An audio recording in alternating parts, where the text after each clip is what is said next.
मुरली अमृत की धारा है धारा, जो देती दुखों से किनारा। मुरली अमृत की धारा है धारा, जो देती दुखों से किनारा। भूले जीवन में हो जाए शिव बाबा मुरली में समझाए। भूले जीवन में हो जाए शिव बाबा। ओम शांति। आज की तारीख है 2 अक्टूबर 2023 के बाबा के साकार महावाक्य। मीठे बच्चे, नई दुनिया के लिए बाप तुम्हें सब नई बातें सुनाते, नई मत देते, इसलिए उनकी गतमत न्यारी गाई जाती है।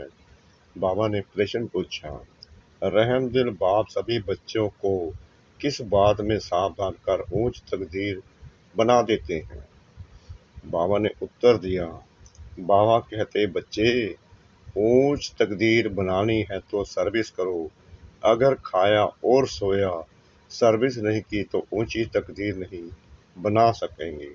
सर्विस के बिगड़ खाना हराम है, इसलिए बाबा सावधान करते, सारा मदार पढ़ाई पर है।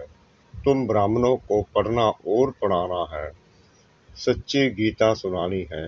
बाप को रहम पड़ता है, इसलिए हर बात की रोशनी देते रहते हैं। गीत। जिस दिन से मिले हम तुम।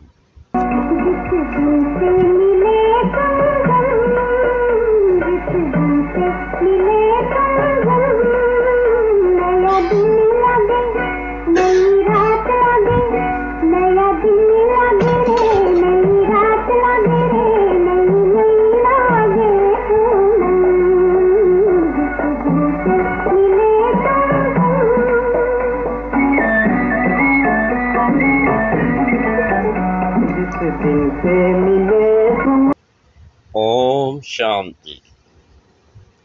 रूहानी बाप समझाते हैं, जब बच्चों को बेहद का बाप मिलता है तो हर एक बात नहीं सुनाते हैं, क्योंकि यह बाप नई दुनिया स्थापन करने वाला है।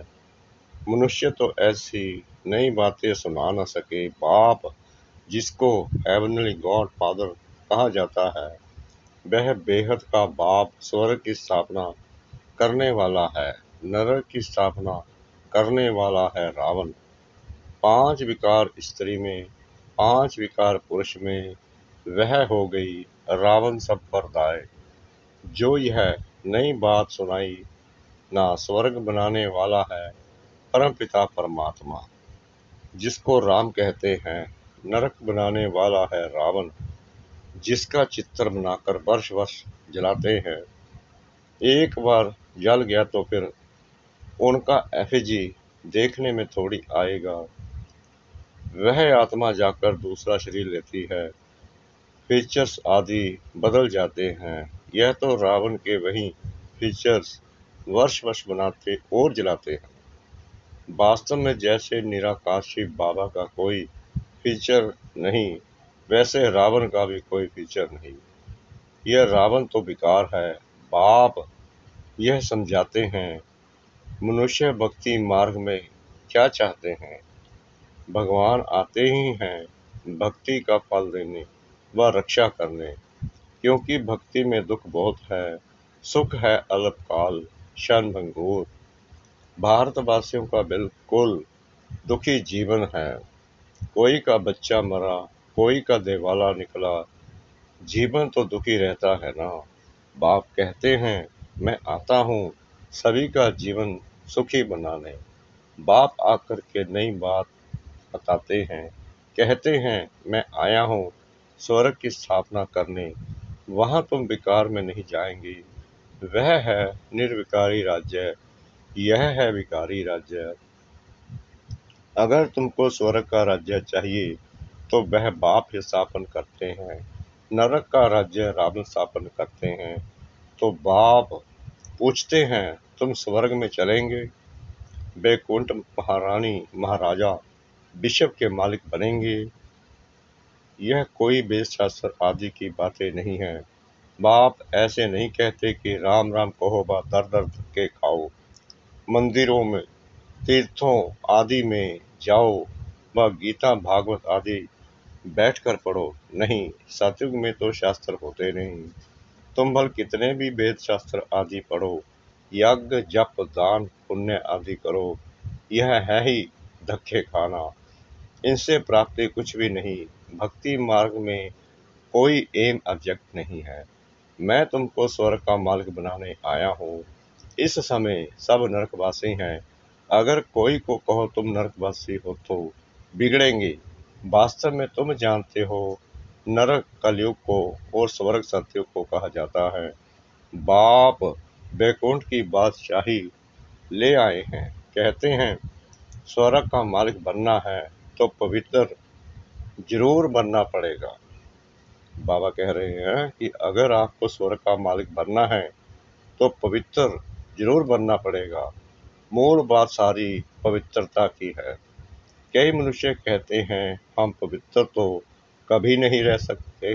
अरे, तुमको पावन बनाते हैं स्वर्ग में चलने लिए। पहले वापिस शांति धाम में जाकर फिर स्वर्ग में आना है। सभी धर्म वालों को कहते हैं देह को छोड़ अशरीरी बनकर जाना है। इसलिए देह के अभिमान को तोड़ो। मैं क्रिश्चियन हूँ, बौद्धि हूँ, यह सब है देह के धर्म। आत्मा तो स्वीट होम में रहती है। तो अब बाप कहते हैं वापिस मुक्ति धाम चलेंगे, वहां तुम शांति में रहेंगे। बताओ तुम वापिस कैसे जा सकते हो। मुझे बाप को और अपने स्वीट होम को याद करो। देख के सब धर्म छोड़ो। यह मामा है, काका है, चाचा है, इन सब देह के संबंधों को छोड़ो। अपने को देही समझो, यानी कि अपने को आत्मा समझो। मुझे याद करो, बस यह है मेहनत। और मैं कुछ नहीं सुनाता हूँ। शास्त्र आदि जो पढ़े हो वह सब छोड़ो। मैं नई दुनिया के लिए तुमको नई मत देता हूँ। कहा जाता है ना, ईश्वर की गत और मत न्यारी है। गति कहा जाता है मुक्ति को। आप नई बात सुनाते हैं ना, मनुष्य भी जब सुनते हैं तो कहते हैं यहाँ तो नई बातें हैं, शास्त्रों की कोई बात नहीं। यूं तो है गीता की बात, परंतु मनुष्य ने गीता को भी खंडन कर दिया है। मैंने तो गीता पुस्तक कुछ भी नहीं उठाई है, वह तो बाद में बनती है। मैं तो तुमको ज्ञान सुनाता हूँ। ऐसे कभी कोई नहीं कहेंगे कि तुम मेरे सिकलदे बच्चे हो। यह निराकार परमात्मा ही कहते हैं। निराकार आत्माओं से बात करते हैं। आत्मा सुनती है, यह शरीर है ऑर्गन्स। यह बात कभी कोई समझते नहीं। वह मनुष्य मनुष्य को सुनाते हैं। यह परमात्मा बैठ आत्माओं को सुनाते हैं। हम आत्माएं सुनती हैं इन कानों द्वारा। तुम जानते हो, परमपिता परमात्मा बैठ समझाते हैं। मनुष्य तो यह वंडर खाते हैं, भगवान कैसे समझाएगा। वह तो समझते हैं श्री कृष्ण भगवानुवाद। अरे, श्री कृष्ण तो देहधारी है, मैं तो देहधारी नहीं, मैं विदेही हूँ और विदेही आत्माओं को सुनाता हूँ। तो यह नई बातें सुनने से मनुष्य चकित हो जाते हैं। जो कल पहले बच्चे सुनकर गए हैं उन्हों को तो बहुत अच्छा लगता है। पढ़ते हैं, मम्मा बाबा कहते हैं। इसमें अंधश्रद्धा की तो कोई बात हो न सके। लौकिक रीति भी बच्चे माँ बाप कहते हैं। अभी तुम उन लौकिक माँ बाप की याद छोड़ पारलौकिक माता पिता को याद करो। यह पारलौकिक माँ बाप तुम्हें अमृत की लेन देन सिखाने वाले हैं। कहते हैं हे बच्चे, अब विष की लेन देन छोड़ो। मैं तुमको जो शिक्षा देता हूँ वह एक दो को दो तो तुम स्वर्ग के मालिक बन जाएंगे। थोड़ा सुनेंगे तो भी स्वर्ग में आ जाएंगे, परंतु औरों को आप समान नहीं बना सकते तो दासी जाकर बनेंगे। दास दासियां जरूर अच्छे मर्तबे वाले होंगे। यहाँ रहते हुए फिर अगर पढ़ते नहीं तो दास दासी बन पड़ते हैं। प्रजा में भी नंबरवार होते हैं।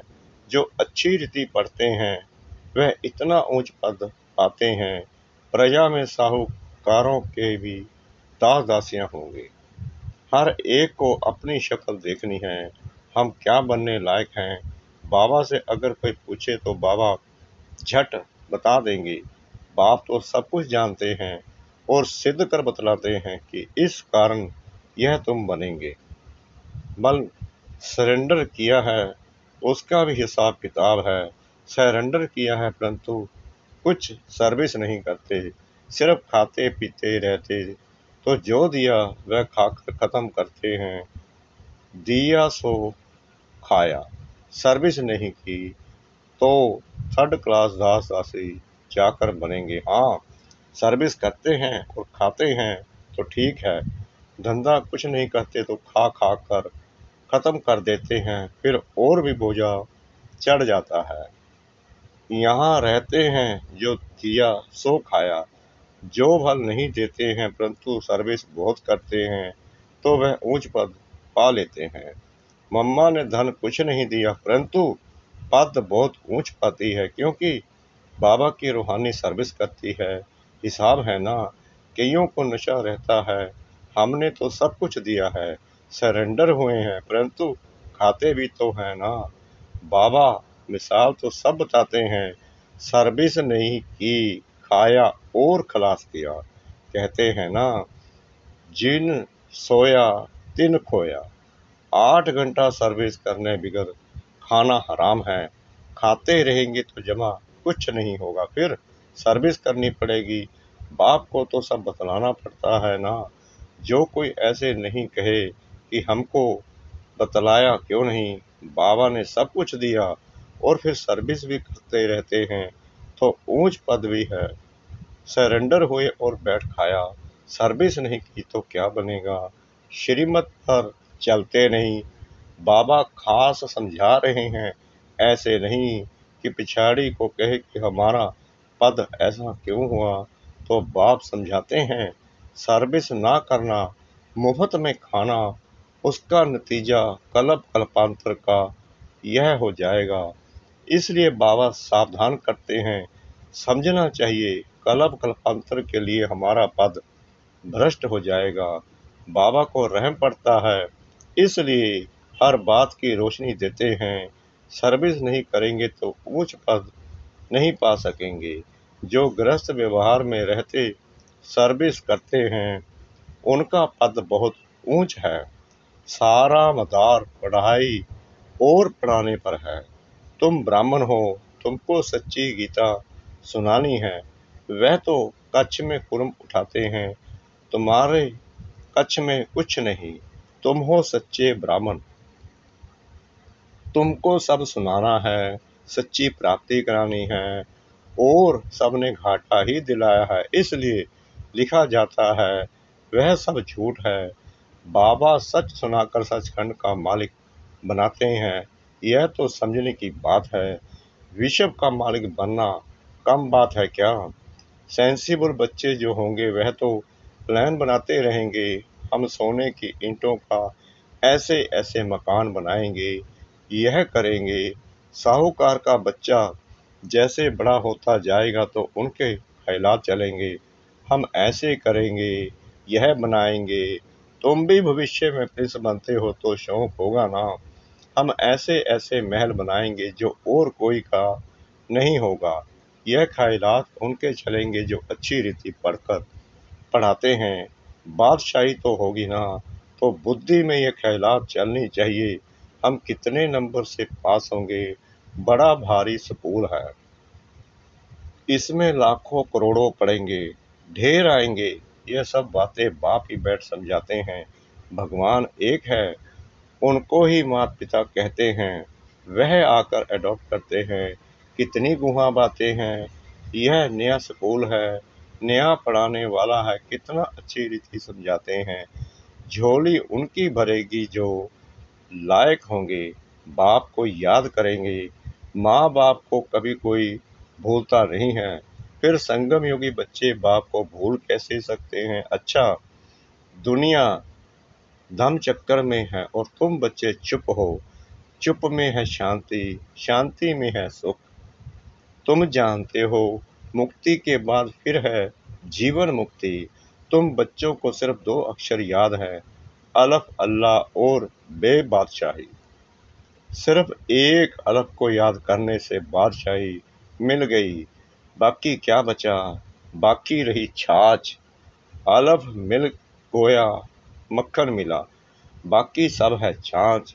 ऐसे है ना, हम चुप रहते हैं, जानते हैं चुप रहकर हम श्रीमत पर चलते हैं, परंतु वंडर यह है कि बच्चे अलफ को भी पूरा याद नहीं करते, भूल जाते हैं। माया तूफान लाती है। बाप भी कहते हैं मन मना भव, मध्य जी भव। गीता में अक्षर है तो तुमको गीता वालों से अर्थ पूछना चाहिए कि मन मना भव मध्य जी भव का अर्थ क्या है। बाप कहते हैं मुझे याद करो तो तुमको बादशाही मिलेगी।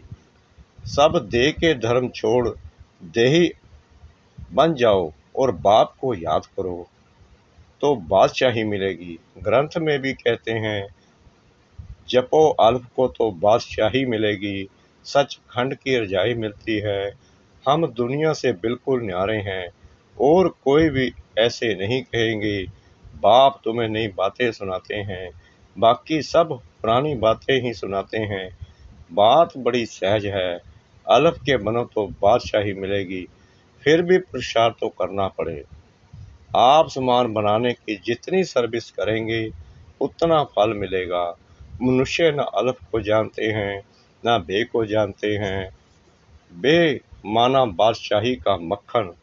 श्री कृष्ण के मुख में मक्खन दिखाते हैं ना, जरूर स्वर्ग की स्थापना करने वाले ने ही बादशाही दी होगी। अच्छा, मीठे मीठे सिकला दे बच्चों प्रति माता पिता बाप दादा का याद प्यार और गुड मॉर्निंग।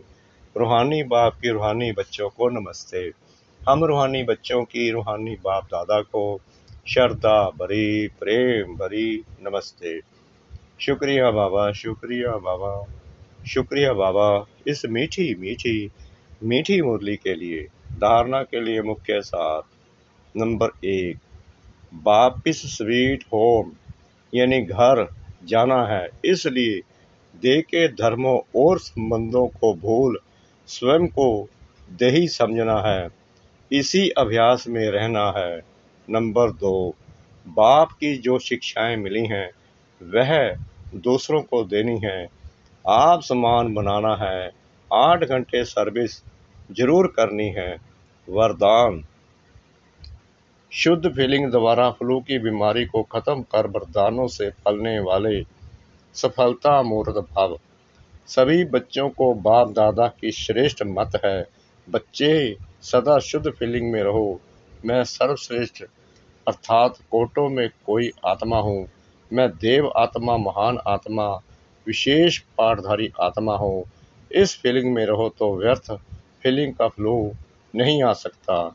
जहाँ यह शुद्ध फीलिंग है वहाँ अशुद्ध फीलिंग नहीं हो सकती। इससे फ्लू की बीमारी से अर्थात मेहनत से बच जाएंगे और सदा स्वयं को ऐसा अनुभव करेंगे कि हम वरदानों से पल रहे हैं, सेवा में सफलता पा रहे हैं। स्लोगन। संगम योगी मर्यादा पुरुषोत्तम बनना, यही ब्राह्मण जीवन का श्रेष्ठ लक्ष्य है। संगम योगी मर्यादा पुरुषोत्तम बनना, यही ब्राह्मण जीवन का श्रेष्ठ लक्ष्य है। ओम शांति।